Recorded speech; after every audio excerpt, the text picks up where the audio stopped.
नमस्कार, मैं मृदुला श्रीवास्तव सी न्यूज भारत में आपका स्वागत करती हूँ। वक्त हो गया है न्यूज बुलेटिन का। बुलेटिन में खबरों को शुरू करेंगे और जानेंगे कहां पूर्व मंत्री की बढ़ी मुश्किलें, कहां शिक्षा विभाग की ओर से आयोजित ब्लॉक स्तरीय क्रीड़ा प्रतियोगिता की लकीर पीटते दिखे शिक्षक।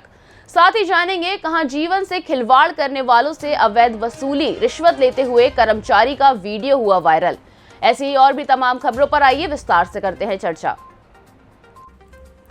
23 नवंबर यानी कि कल पूरे देश भर में झंडा दिवस बड़ी धूमधाम के साथ मनाया गया।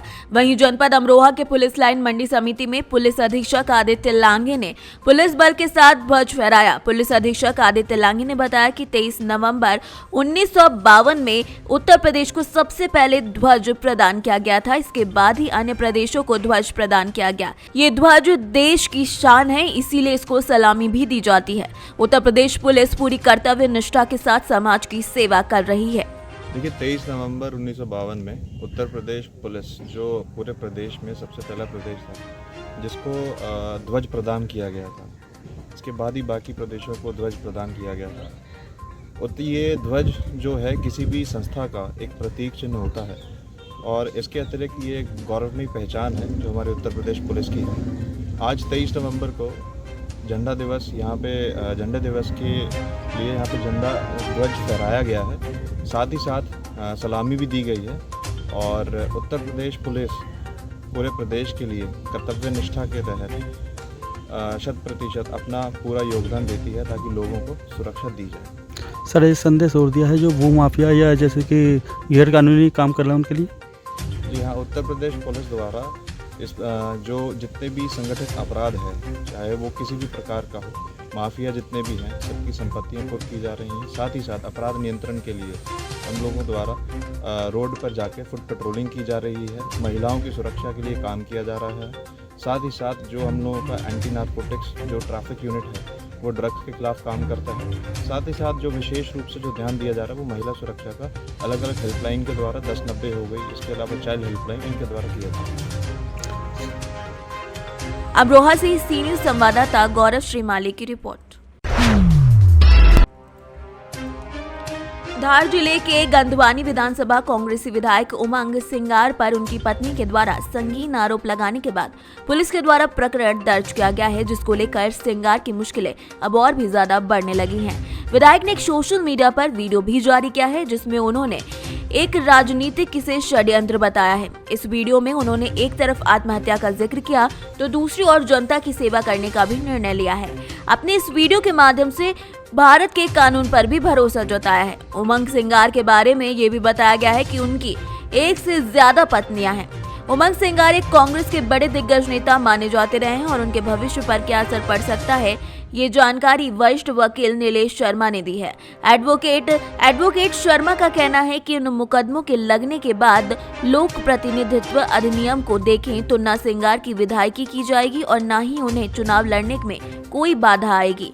एक प्रश्न के उत्तर में शर्मा ने जवाब दिया कि विधायक निर्वाचन का फॉर्म भरने के साथ जो शपथ पत्र दिया जाता है उसमें सही जानकारी अगर नहीं दी जाती है और उसको कोई चैलेंज करता है तो उस पर कार्यवाही निर्वाचन आयोग कर सकता है। तो इस बात का मुझे समझ में नहीं आता इस प्रकार की राजनीतिक षड्यंत्र क्यों रचा जाता, और अगर षड्यंत्र रचा जा रहा है तो उन नेताओं को भी कहना चाहता हूँ कि इतनी गंदी राजनीति आप लोग मत ना करें। मैं लोगों के साथ खड़ा रहा, गंधवानी में क्षेत्र में ईमानदारी से काम किया, करता रहूंगा, ये भी मैं आपको विश्वास दिलाता हूँ। और इन जो महिला ने आरोप लगाए हैं ये ठीक है, निजी हमारा पारिवारिक मामला है, लेकिन इन्होंने क्या सोच के लगाया, इनके पीछे इसकी क्या मंशा है, ये तो यही बता सकती है।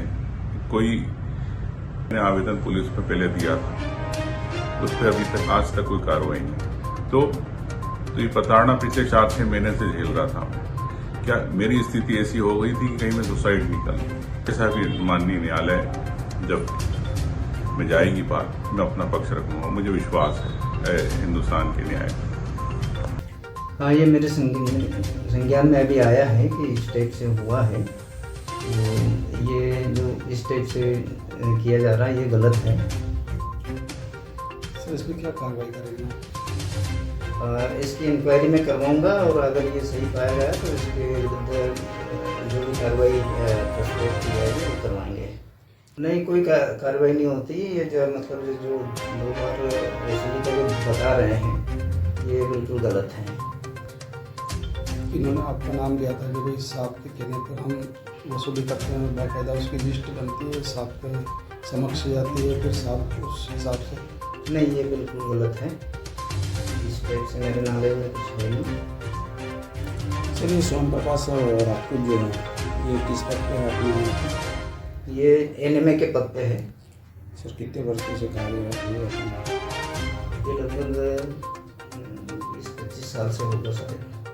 हाँ, पिछले सालों में कार्रवाइयाँ हुई है, जैसे जैसे वरिष्ठ कार्यालय से निर्देश मिले हैं तो दोनों कार्रवाइयाँ हुई है। और प्रॉपर से भी जो FIR वगैरह हुई थी झोला छापों पे, तो एक झोला छाप को जेल भेजा भी था। सर अभी भी संचालित हो रहे हैं जिन पे कार्रवाई होने के बाद? देखिए, जैसे हम चेक करने जाते हैं तो 1-2 डॉक्टरों को चेक कर पाते हैं और बाकी सब बंद करके चले जाते हैं, तो उन पर कार्रवाई हो नहीं पाती है। समय समय की वो कार्रवाई हम करेंगे। राजनीतिक परिदृश्य में की बजाय कानून, ये कानूनी मसला है। आपका यदि प्रश्न ये है कि क्या इस मुकदमे के लगने से उनके कैंडिडेचर पे कोई प्रभाव पड़ेगा क्या? तो लोक प्रतिनिधित्व अधिनियम में ऐसी किसी भी मुकदमे के न्यायालय में लंबित रहने के दौरान ऐसी कोई बाधा नहीं है कि कोई अभ्यर्थी चुनाव में अपनी अभ्यर्थिता पेश नहीं कर सके या चुनाव नहीं लड़ सके। तो चुनाव लड़ने में कोई बाधा नहीं है। लोक प्रतिनिधित्व अधिनियम के अंतर्गत जो भी प्रकरण आपराधिक किसी अभ्यर्थी पे चल रहे हैं उसकी जानकारी उसको निर्धारित प्रारूप में जो शपथ पत्र है उसमें देना आवश्यक है। बाकी अभ्यर्थिता को से कोई ऐसी बाधा नहीं है कि चुनाव लड़ने में कोई बाधा। नामांकन पत्र इन्हें दाखिल किया था तो क्या ये चीज़ें उसमें ऐड करना थी या नहीं करना थी? देखिए, ये अभ्यर्थी का व्यक्तिगत जानकारी का शपथ पत्र है। अगर कोई अभ्यर्थी व्यक्तिगत जानकारी उसकी पत्नी के संबंध में, उनके बच्चों के संबंध में, परिवार के संबंध में दिया जाता है, उस शपथ पत्र को यदि कोई चैलेंज करता है तो उस पर विचार किया जाता है और उसकी सत्यता सिद्ध करना होती है। नीलेश शर्मा, एडवोकेट। धार से सीनियर संवाददाता प्रकाश जोशी की रिपोर्ट। धार जिले में स्वास्थ्य विभाग हमेशा भ्रष्टाचार की सुर्खियों में रहा है। मध्य प्रदेश के मुख्यमंत्री शिवराज सिंह चौहान भले ही अपने भाषणों में स्वास्थ्य विभाग के बारे में बेहतर स्वास्थ्य सुविधा देने का वादा कर रहे हों, लेकिन जमीनी हकीकत तो कुछ और है, जिसका उदाहरण हम आपको एक वायरल वीडियो से देंगे। हालांकि इस वायरल वीडियो की पुष्टि नहीं कर सकते, लेकिन इस वीडियो में साफ जाहिर होता है कि स्वास्थ्य विभाग भ्रष्टाचार की किस चरम सीमा पर जा सकता है। ये वीडियो धार जिले के मनावर स्वास्थ्य विभाग के कर्मचारी का है, जो नॉन असिस्टेंट स्वास्थ्य कर्मचारी खुद प्रकाश राजपूत है, जो झोला छाप डॉक्टरों को अवैध रूप से प्रैक्टिस कराने के एवज में खुले रूप से 2-2 हजार रुपए ले रहा है, जो ये भी कहते नजर आ रहा है कि ऊपर के अधिकारियों को हमें देना पड़ता है और उसकी भी एक लिस्ट बनी हुई है। तो मतलब मैडम को कहते ना तो कि सर मेरे से नहीं होगा ये काम, वो क्यों होती है? मेन पावर तो बीजेपी का है, उसको तो अपन दोस्त तो तुम्हारे पास है यार, क्यों आजकल है ना अधिकार से पीए बड़ा होता है। वो कहीं भी घुमा दे उनको, देता हूँ उनको, 500 और कर दे। नहीं मेरी बात ना, फिर बाद में कर देंगे, जो भी चल जा। अरे बिल्कुल मेरे को बोल देना, फोन लगा नंबर है ना, कहीं भी दिक्कत आए मेरे बात कर। ये अपना क्या एंट्री करनी पड़ेगी? हाँ नहीं एंट्री कर लेना। आपका नाम क्या है? पूजा देती है। अच्छा यूँ आपका फोन आया नहीं तो मैंने क्या लगा दूँ फोन करूँ क्या?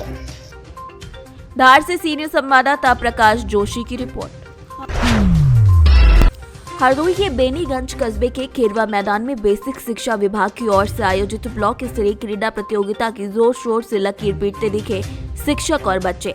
खेल मैदान में यूं तो कुल 16 प्रतियोगिताओं का आयोजन करना जाना था, लेकिन एक शिक्षक ने बताया कि सभी खेलों को आयोजन में शामिल नहीं किया गया है।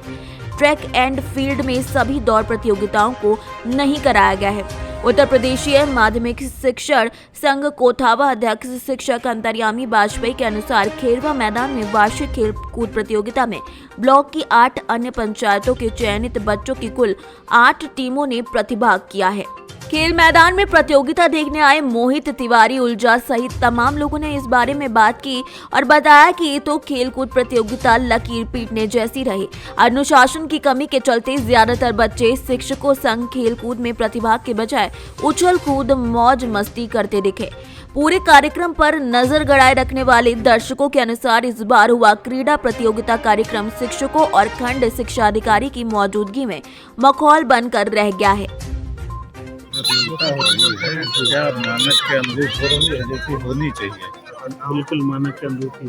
क्या आपने पहले से ये तैयारियां देखी थी? पहले से नया पंचायत स्तर पर प्रतियोगिता हो चुकी थी। लास्ट में तो आज ही डेट है, उसका रिहर्सल तो होना नहीं है। पंचायत में जीती है टीमें, वो तैयारियां पहले से चल रही थी जो हुई है न्याय पंचायत स्तर पे, उनका आपने निरीक्षण किया था? हाँ, एक आध जगह में गया था। कैसा लगा? क्या ये खिलाड़ी जो यहाँ पे चयनित हुए हैं जिले पे कोई स्थान पाने की स्थिति में है? निश्चित रूप से स्थान पाएंगे, जिससे परफॉर्मेंस आज कर रहे हैं। कबड्डी की टीम के तो मुझे अभी इसका देखा सुबह, इसका ट्रैक एंड फील्ड के गेम देखे, मुझे तो पूरा भरोसा है कि हमारे यहाँ पे ट्रैक एंड फील्ड में और कबड्डी में जरूर हम लोगों को पुरस्कार मिलेगा। दो में हम लोग की एक्सपेक्टेशन ज़्यादा है। अच्छा, आपके जो बीपीएड शिक्षक हैं क्या खेलों की तरफ पूरा कुछ काम कर पा रहे हैं? खेलों के लिए तो एक समय भी निर्धारित कर दिया गया है। 9 से 3 में जो है अंतिम पीरियड खेल का ही रहेगा। शनिवार को भी जो है खेल वगैरह स्कूल में कराए ही जा रहे हैं। तो ये लोग करते हैं कुछ? निश्चित रूप से करते हैं।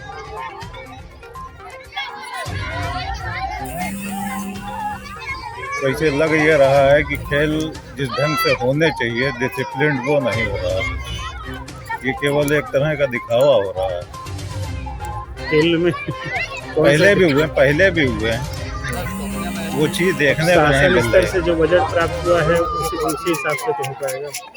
अगर शासन स्तर से जो बजट प्राप्त हुआ है उससे मतलब वो तो बात सही है, शासन स्तर से हुआ है तो वो तो 2500 रुपये मिले हैं, तो 2500 में इतना बड़ा इवेंट तो पॉसिबल नहीं है, तो इसको नहीं करना चाहिए था। शासन का जो निर्देश रहेगा हम लोग तो उसी पर काम करते हैं ना।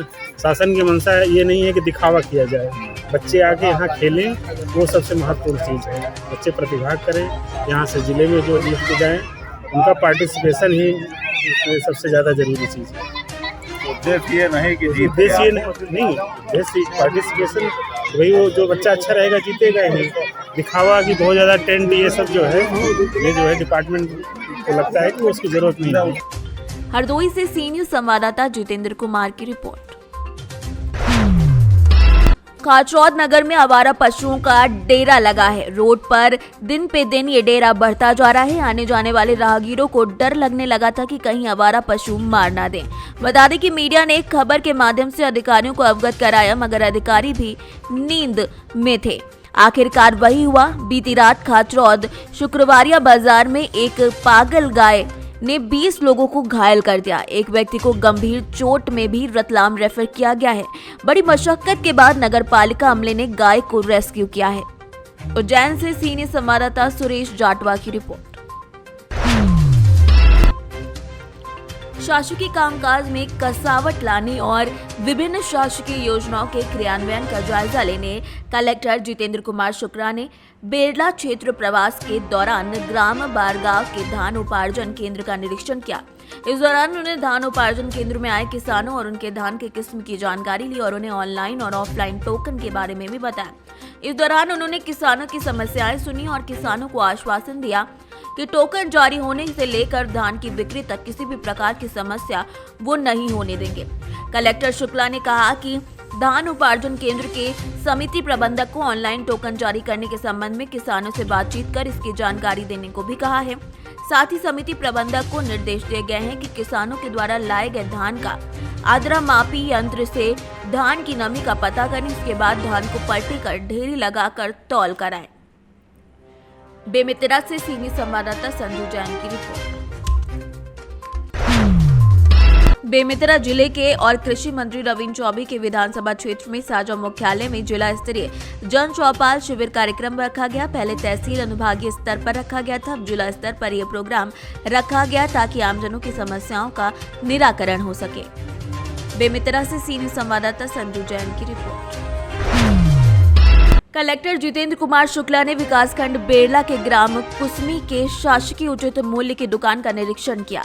बता दें कि उन्होंने पीडीएस दुकान के सेल्समैन से भंडार गृह के खाद्य सामग्री जैसे चावल, नमक, शक्कर की जानकारी ली और चावल लेने आए हितग्राहियों की राशन कार्ड की जांच की।